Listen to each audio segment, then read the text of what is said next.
विस्तार सवाल 10 बजे देख रहे हैं आप और आपके साथ मैं हूं रितु। अंधेरी रात समुद्र में गरजती मिसाइलें और एक हमला जिसने मॉस्को से लेकर पूरी दुनिया के बाजार को हिलाकर रख दिया। जी हां, यूक्रेन ने काला सागर में ऐसा मोर्चा खोला है जिसकी गूंज अब सिर्फ युद्ध के मैदान में ही नहीं बल्कि दुनिया के हर घर की रसोई तक पहुंचने वाली है। रूस का सबसे बड़ा गेहूं निर्यातक बंदरगाह नोवोरोसिस्क और इसको लेकर होती हलचल रातों रात भयंकर धमाकों से दहल उठा। यूक्रेन ने हवा, जमीन और समंदर तीनों रास्ते से एक साथ काल बनकर धावा बोला। इस दौरान यूक्रेन ने जेट इंजन वाले ड्रोन्स, यूक्रेनी मिसाइलों और समंदर में तैरते मानव रहित स्टेल्थ वेपन्स से एक साथ धावा बोला। यूक्रेन का दावा है कि उसने रूस के नौसैनिक अड्डों पर सीधा वार किया। 2 फ्रिगेट, एक बड़ा लैंडिंग शिप और कॉर्वेट जैसे कई युद्धपोत जो जलकर खाक हो गए।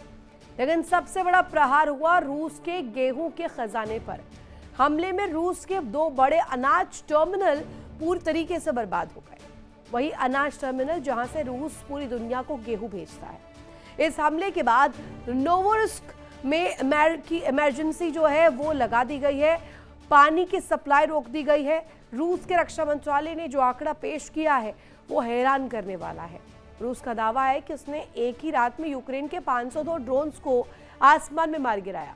लेकिन सवाल सिर्फ 502 ड्रोन्स के भस्म होने का नहीं, सवाल यह है कि रूस दुनिया का सबसे बड़ा गेहूं निर्यातक देश है।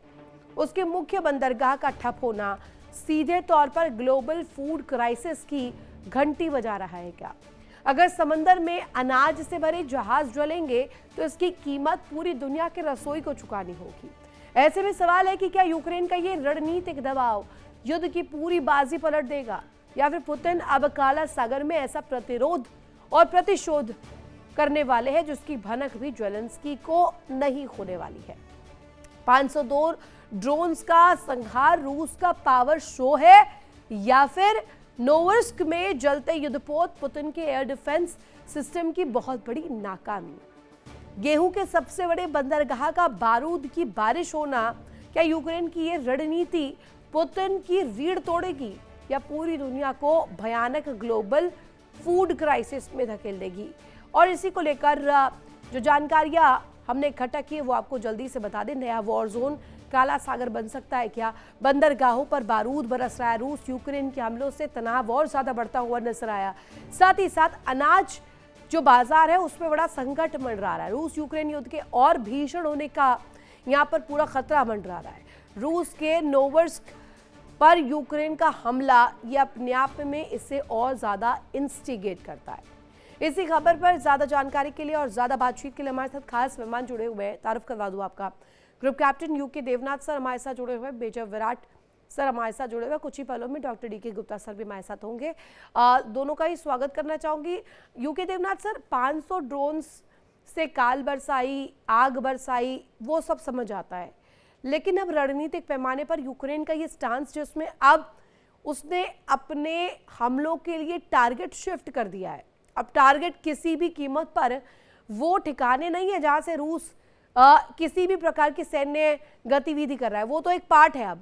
अब यह अनाज मार्केट्स को, अनाज टर्मिनल्स को टारगेट करना कितना ज्यादा अहम हो जाएगा? इससे क्या रूस की रीढ़ टूटेगी? हाँ, बहुत ही महत्वपूर्ण चेंज ऑफ कोर्स है।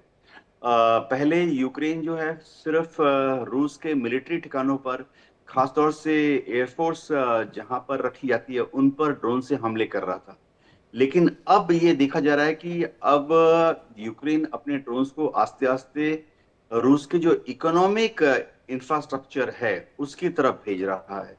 पहले उसने रूस की ऑयल रिफाइनरीज पर हमला किया, फिर गैस प्लांट्स पर हमला किया, रेलवे मार्शलिंग यार्ड पर हमला किया, और अब हम देखते हैं कि ब्लैक सी में रूस के बंदरगाह पर हमला किया।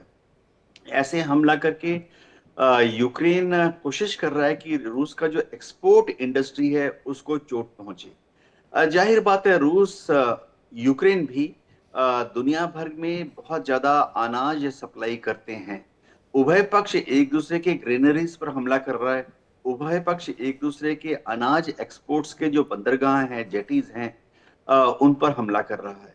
ऐसा करके शायद यूक्रेन यह सोच रहा है कि आस्ते आस्ते रशिया इकोनॉमिक दबाव में आकर यूक्रेन के साथ बातचीत करने के लिए यूक्रेन के टर्म्स और कंडीशंस पर राजी हो जाएगा। जी।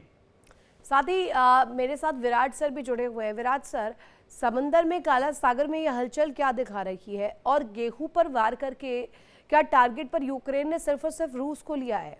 इससे टारगेट तो दूसरे देश भी जो उसके साथ अलाइंड है। देखिए, एक चीज यहाँ कहना चाहूंगा कि जब आप गेहूं की बात कर रहे हैं तो ये सप्लाई लाइंस को हिट करने की बात है, लॉजिस्टिक्स को हिट करने की बात है। कोई भी देश जब लड़ता है तो उसको ना सिर्फ अपने एम्युनिशन और हथियारों की आवाजाही चाहिए होती है, बल्कि उसको चाहिए होता है कि रसद भी उसके पास पहुंचे, खाने पीने का सामान पहुंचे, सप्लाई लाइंस मेंटेन रहे। और एक कथन भी है कि the strongest आर्मीज march on their stomachs, है ना। तो आप उन सप्लाई लाइंस को जब हिट करते हैं, आप जब किसी देश के इकोनॉमिक इंटरेस्ट को हिट करते हैं, तो आपने देखा होगा कि इस गेहूं को जब उन्होंने इस गोदाम को हिट किया तो जो फ्यूचर्स ट्रेडिंग चल रही थी उसमें लगभग 3% का दुनिया में उछाल आ गया, है ना। तो इस तरीके की चीजों से कहीं ना कहीं यूक्रेन ये दिखाने की कोशिश कर रहा है, जैसा देवनाथ सर ने कहा, कि भाई आप हमसे बातचीत की टेबल पे आइए। रूस को वो बार बार इंपेल कर रहा है, कोशिश कर रहा है कि वो बातचीत की टेबल पे आए। समझने वाली बात यह है कि देखिए, जितना भी अभी तक हमला होता था वो किन जगहों पे होता था? वो हो रहा था सेवास्तोपोल में। सेवास्तोपोल कहाँ है? क्रीमिया में। अब उससे हट के ये और ज्यादा इंटीरियर में हिट करने का प्रयास चल रहा है यूक्रेन की तरफ से। ब्लैक सी वाला ये बहुत ही इंपॉर्टेंट नेवल पोर्ट है, ये सिर्फ एक पोर्ट नहीं, नेवल पोर्ट है। वहां पे रूस की बहुत सारी बड़ी शिप्स और छोटी शिप्स खड़ी हुई हैं। इनमें से ऐसी रिपोर्ट्स आ रही हैं कि लगभग 4 शिप्स हिट हुई हैं। और ऐसी स्थिति में कहीं ना कहीं यूक्रेन को एक एडवांटेज मिलता है कि वो रशिया को ये दिखा सकता है कि हम आपके डीप में, यानी कि रूस बहुत बड़ा है तो उसके डीप में हिट कर सकते हैं। दूसरी चीज, अगर आपको पिछले साल का याद हो, इनका ऑपरेशन स्पाइडर वेब जो यूक्रेन ने चलाया था, उसमें अचानक से यूक्रेन के बहुत सारे ड्रोन्स ने रूस के अंदर हार्टलैंड में हिट कर दिया था। तो कहीं ना कहीं रूस को ये पता है कि यूक्रेन के पास ये क्षमता आती जा रही है, बढ़ती जा रही है। उसने अपने ड्रोन्स के जो सिस्टम्स हैं उनको काफी रिफाइन कर लिया है, और अब वो जब हमला करते हैं तो नहीं, अभी तो हमने देखा मिडिल ईस्ट में एक त्राही ऑलरेडी जारी है। वहाँ स्ट्रेट ऑफ हॉर्मुज की वजह से तेल संकट बनता हुआ नजर आ रहा है। अब ये यूक्रेन का स्ट्राइक और दुनिया भर में गेहूं बाजार हो, या अभी जैसा कि आपने पॉइंट आउट किया, सिर्फ बात गेहूं की नहीं है, लॉजिस्टिक्स सपोर्ट की है, और उस पर सीधे टारगेट सेट करना। डॉक्टर डीके गुप्ता सर, अगर आपको मेरी आवाज़ मिल रही है, आपका स्वागत है। सवाल उसी लॉजिस्टिक्स सपोर्ट का है जिससे अब बैरिकेड करने की कोशिश यूक्रेन कर रहा है कि अब यहाँ पर सीधे हाथ से नहीं निकल रही चीज़ें, तो ये थोड़ा सा और ज़्यादा जंबल करके निकाल लिया जाए। जी रुचि से जय हिंद आप सभी लोग को। देखिए, अगर आपने ऑब्जर्व किया होगा तो जब भी एक रुकावट आती है ईरान और अमेरिका के युद्ध में, उस समय यूक्रेन में अग्रेशन शुरू हो जाता है। अगर आप इसको अगर ट्रंप के नजरिए से देखें तो किसी भी ग्रुप को रीग्रुप नहीं होना देना चाहते। अगर यहाँ पे जब वो इंगेज रहते हैं तो वहां पे शांति रहती है, कुछ छिटपुट घटनाएं होती रहती है, लेकिन जब यहाँ पे शांति होती है तो वहां पे मैसिव अटैक होने लगते हैं। और दूसरी चीज, और एक साइलेंट फीचर देखेंगे कि यूक्रेन और रशिया के वार में जो भी अटैक कर रहा है वो सीधे जाके वहां हिट कर रहा है। मतलब इनकी इवन रशिया की भी जो डिफेंस सिस्टम जरा सा डिप्लीट हुई है, और इसी तरह से यूक्रेन की काफी डिप्लीट हुई, वो मीडिया में है। रशिया की नहीं है, लेकिन दिखा जा रहा है जिस तरह पेट्रोकेमिकल इंडस्ट्रीज पर अटैक हो रहे हैं। और यही कारण है कि रशिया ने अचानक जो क्रूड है उसका एक्सपोर्ट है, भारत और चाइना जैसे देशों को बहुत ज्यादा कर दिया है, और भारत ने एक्सेप्ट भी करना शुरू कर दिया है। 2.8 मिलियन पर डे, मतलब भारत एक्चुअली 4 मिलियन बैरल जो है अपना तेल डेली यूज करता है, लेकिन इसमें 5.6 मिलियन बैरल पर डे मंगा रहा है, और इस समय उसी को पेट्रोकेमिकल क्रिएट करके दुनिया के और देशों को बेच रहा है और वहां से ट्रांसफर कर। तो यूक्रेन की एक पॉलिसी है कि जहां पर भी जो सोर्सेज हैं, जहां पे स्ट्रेटेजिक और फाइनेंशियल कैपेबिलिटी बेटर है रशिया की, चाहे ग्रेन की हो चाहे पेट्रोकेमिकल, उस पर अटैक करो, उस पर अटैक करके डिस्टर्ब करो। और रशिया का एक कोशिश है कि जैसे अभी उन्होंने उसके रिलेशन में वहां पे जो पोत है डेन्यूब के किनारे, उसको जांच से कि सारे एक्सपोर्ट जो है यूक्रेन के होते हैं, क्योंकि ब्लैक सी ऑलरेडी ब्लॉकेड है भाई रसिया, तो उसके पास एक ही रास्ता मिलता है वहां से, तो इस्माइल से।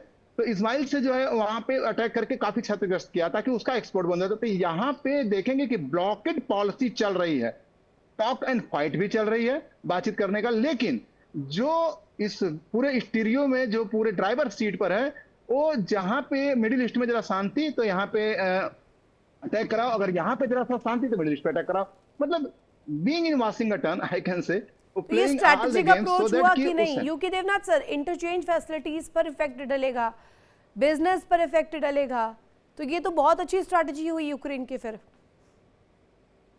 हाँ रितु जी, हो ये रहा है कि यूक्रेन के जो एडवाइजर्स हैं, ऐसा सोचना कि सिर्फ यूक्रेन के अंदर के ही लोग जेलेंस्की को एडवाइस कर रहे हैं, उससे भी ज्यादा नेटो के जो मिलिट्री एडवाइजर्स हैं, नेटो के जो इकोनॉमिक और इंडस्ट्रियल एडवाइजर्स हैं, वो भी जेलेंस्की को एडवाइस कर रहे हैं कि अस्त्र शस्त्र के अलावा दूसरे तरीके से भी कैसे रूस के साथ युद्ध लड़ना है। अमेरिका की CIA जो है वो रिपोर्ट देती रहती है जेलेंस्की को कि रूस के एयर डिफेंस सिस्टम कहाँ कहाँ तैनात हैं। तो जाहिर बात है कि एयर डिफेंस सिस्टम हमेशा सब जगह तो तैनात नहीं हो सकते हैं। दो एयर डिफेंस सिस्टम अगर डिप्लॉयड हैं तो उनके बीच में गैप निकल ही आता है। तो अमेरिका जब इस तरह से उनको इंटेलिजेंस देता है कि रशिया की एयर डिफेंस सिस्टम यहाँ लगी है, रशिया की दूसरी एयर डिफेंस सिस्टम वहां लगी है, तो यूक्रेन के जो प्लानर्स हैं उनको अंदाजा हो जाता है कि दोनों एयर डिफेंस सिस्टम के बीच में से वो अपने ड्रोन को आगे बढ़ा देते हैं। एक और चीज क्या है कि अब कोई भी एयर डिफेंस सिस्टम हमेशा तो ऑन नहीं रह सकता, पॉसिबल ही नहीं है। मशीन है, चाहे मैकेनिकल कंपोनेंट हो चाहे इलेक्ट्रॉनिक कंपोनेंट हो, उनको हर 12 घंटे में रोक कर 24 तो घंटे में आइडिया रोक आया कर। कहाँ से? सेंटकॉम से आया क्या यूक्रेन को? हाँ, आपने सही एकदम बताया। तो होता क्या है कि जो सिग्नल इंटेलिजेंस है अमेरिका की, वो काम करती रहती है।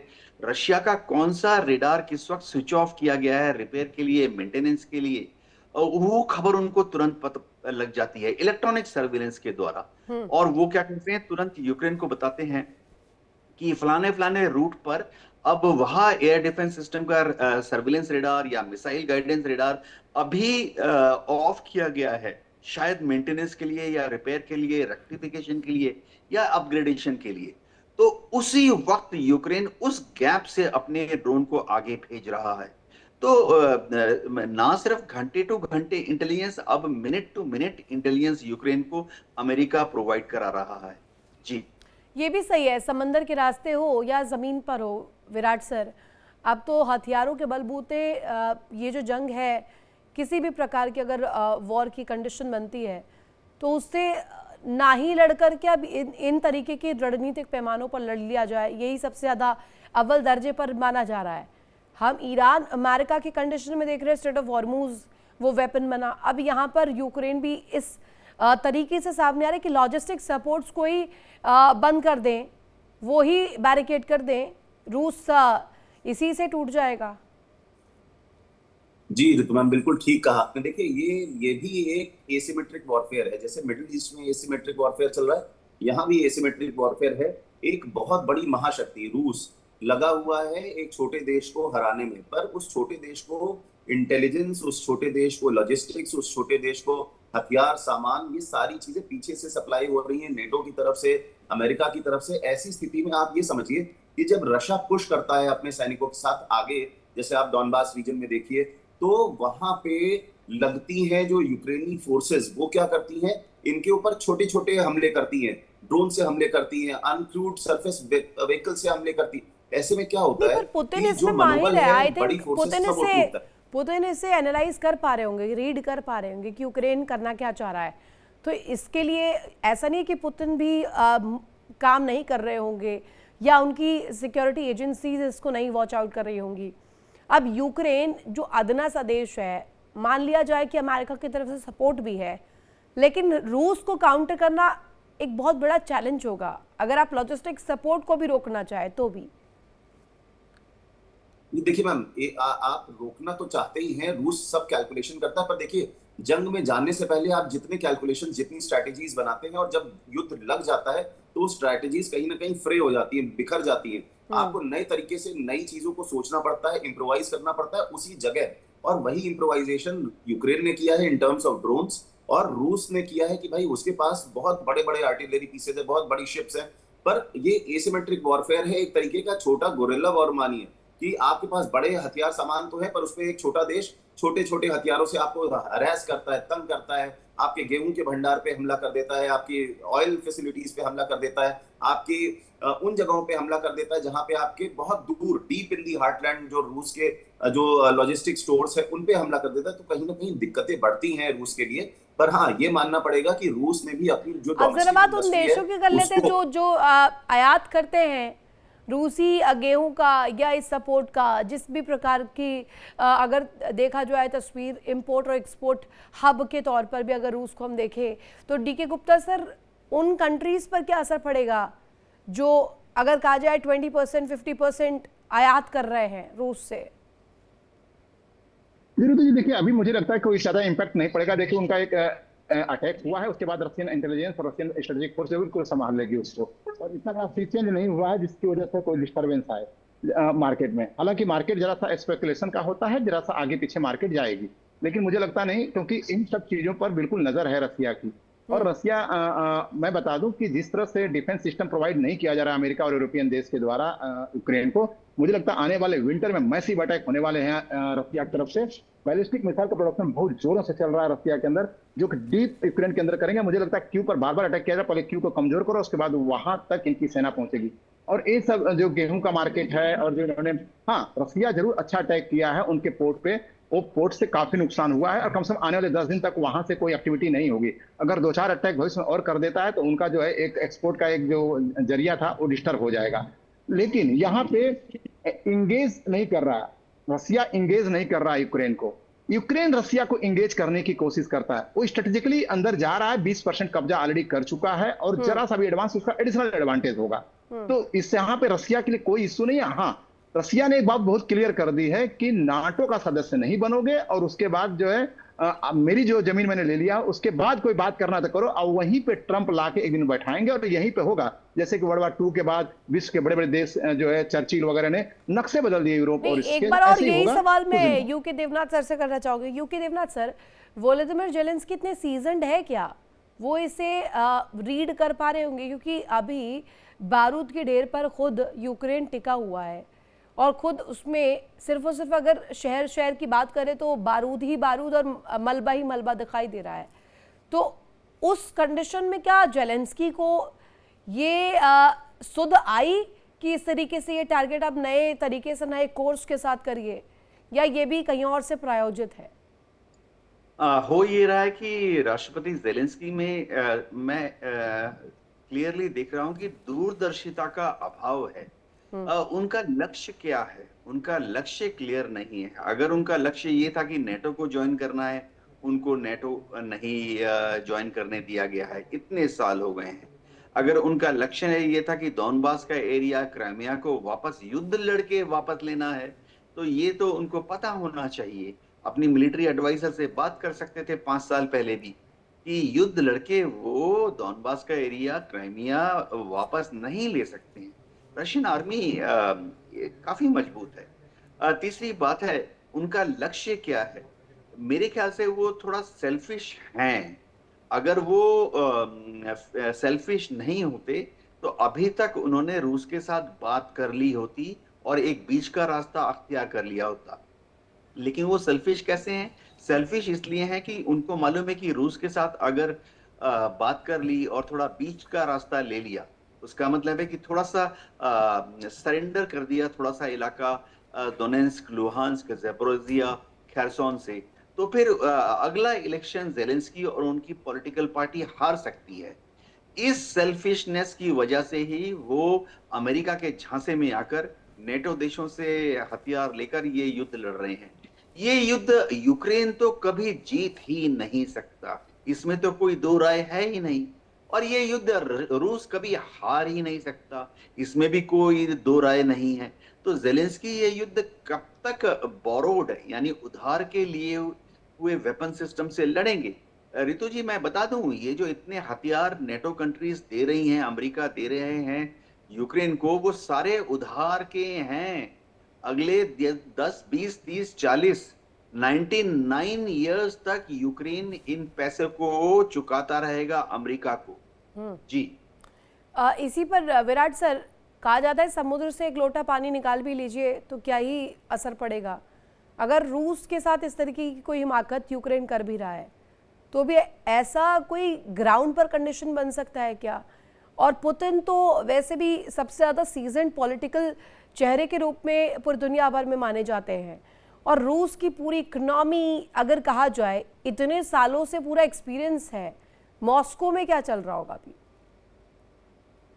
ये देखिए, मॉस्को में बहुत तरीके के कैलकुलेशंस हो रहे होंगे, और आपने देखा ही है कि क्योंकि यूएस लगा हुआ है यूक्रेन के साथ, अब नेटो फोर्सेस लगी हुई हैं, इसलिए कहीं ना कहीं रूस के लिए एक बड़ा दिक्कत की बात यह है कि लंबा युद्ध खिंचने से कहीं ना कहीं इनकी भी जो फोर्सेस है, इनके जो आपने देखा होगा रिक्रूटमेंट्स चल रहे हैं जैसे रशियन फोर्सेस में, तो वो भी जबरदस्ती किए जाते हैं। बहुत सारे जो जो कहते हैं जो क्रिमिनल्स हैं उनको जेलों से ला के अपनी फ्रंट लाइंस पे खड़े कर रहे हैं। आपने देखा होगा कई भारतीय भी पैसे के दम पे, या कई सारे भारतीयों को जबरदस्ती इनकी फ्रंट लाइंस पे भेजा गया, जिसमें भारत सरकार से अपील भी की हमारे देश के लोगों ने कि हमारे बच्चों को वापस भेजिए। इस तरीके की चीजें भी हो रही हैं रूस की तरफ से।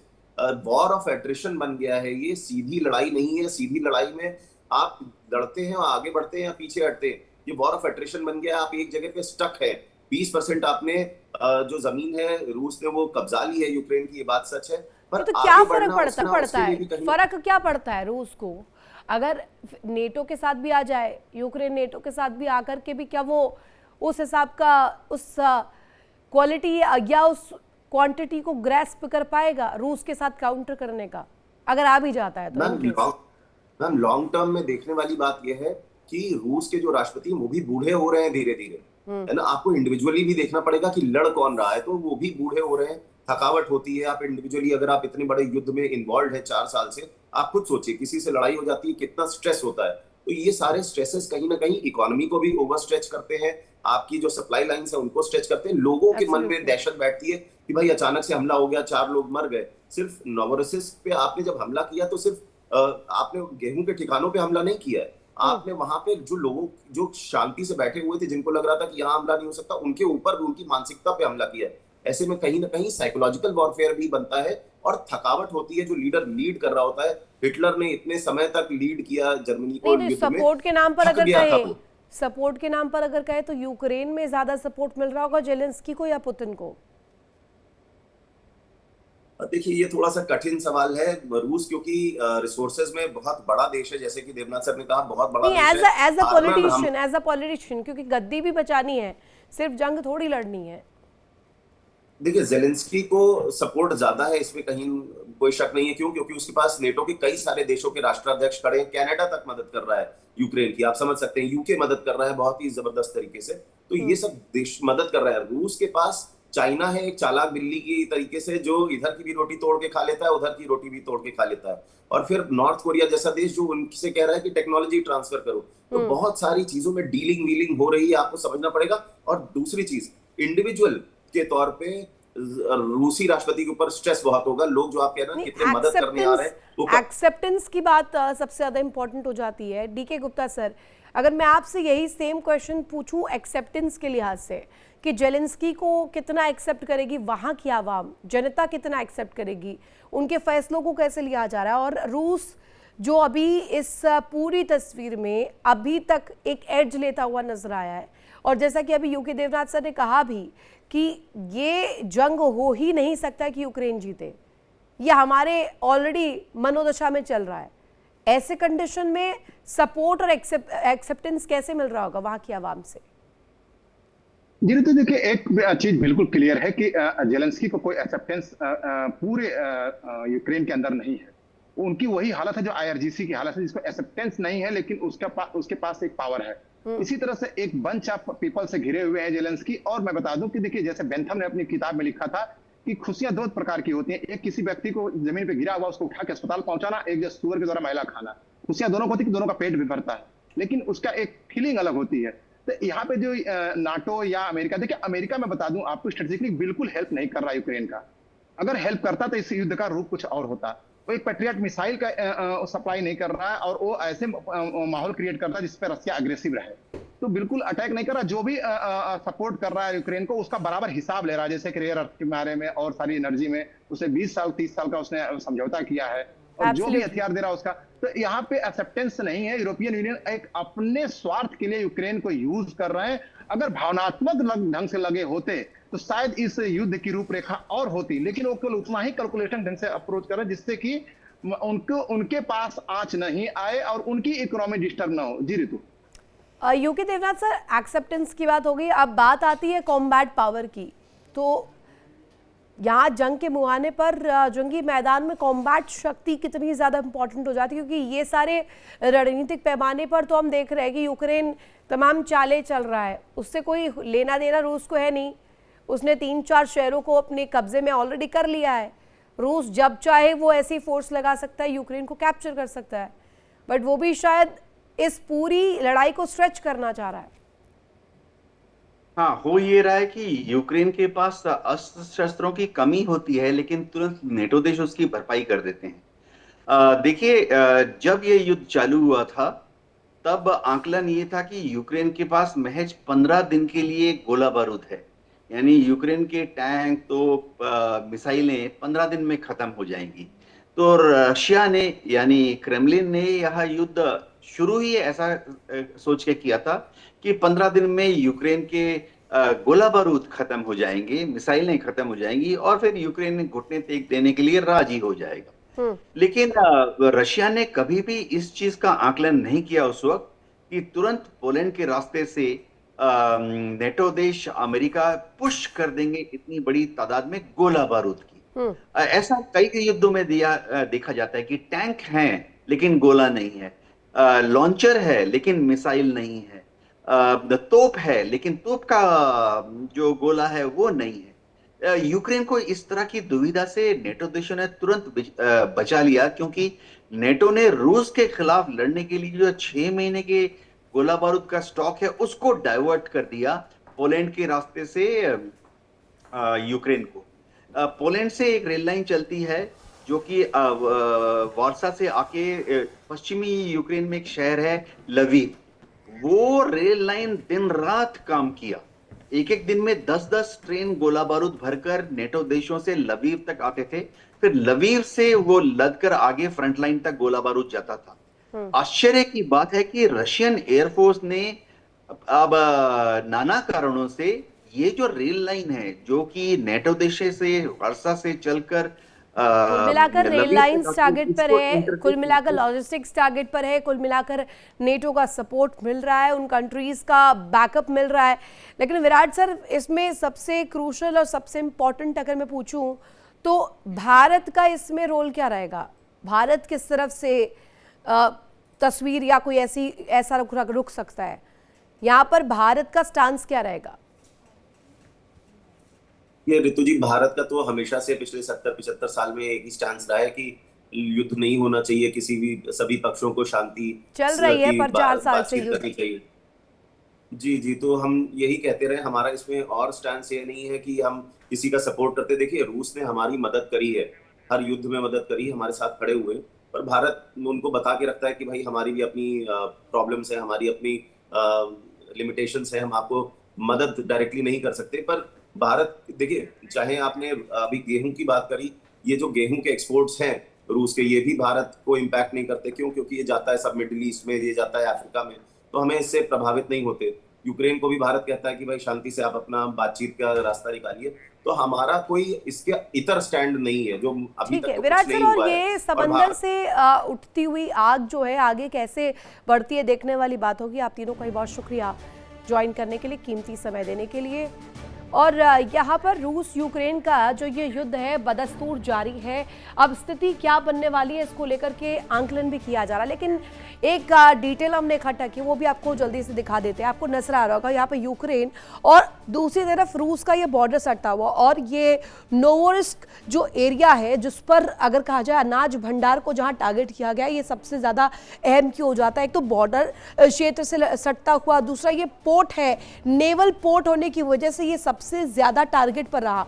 यूक्रेन के अगर तमाम उन शहरों की बात करें जो कि रूस के साथ बॉर्डर पर जुड़ते, उन तमाम शहरों पर ऑलरेडी रूस ने कब्जा कर लिया है। अब नोवोरोसिस्क में अगर यहां टारगेट सेट करते हुए उस अनाज का जो पूरा भंडार है उसे सीधे सीधे साध लिया है यूक्रेन ने, तो रूस के खिलाफ ये सबसे ज्यादा बड़ी रणनीतिक कीलेबंदी मानी जा रही है। क्योंकि अगर काला सागर में कहे तो ये सबसे ज्यादा बड़ा स्टांस रहने वाला है, सबसे बड़े मूव के तौर पर माना जाएगा। अगर इसे डिप्लोमेटिक रूप में भी देखें तो यूक्रेन को बहुत ज्यादा एड ऑन पावर मिलने वाला है, क्योंकि लॉजिस्टिक्स हब को अगर सपोर्ट नहीं दे पाया रूस तो किस तरीके की तस्वीर रहेगी, देखने वाली बात होगी। इसी के साथ यार रुकेंगे एक छोटे से ब्रेक के लिए, यहाँ पर रखिए इंडिया डेली के साथ। देखिए इंडिया डेली 24/7 अब आपकी स्मार्ट टीवी पर।